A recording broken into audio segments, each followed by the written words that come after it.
Now let's talk about the logical steps that you need to think about when you are converting that future back into a numerical value today.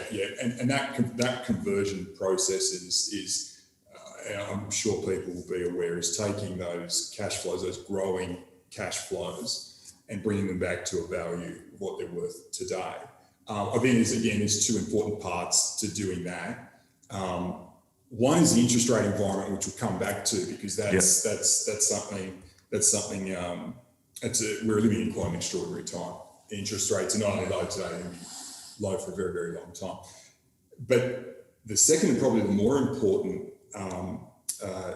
element of bringing those cash flows back and figuring out what they're worth today is understanding for the world's best businesses, for these excellent businesses, just how durable and how predictable those cash flows are. So what's the quality of those cash flows? And we've seen some of the businesses that we look at that are essential to their customers, we would say mission critical, that their customers can't live without those businesses, without those vendors. Yeah. And so we were talking about things like the other day, like Salesforce.com.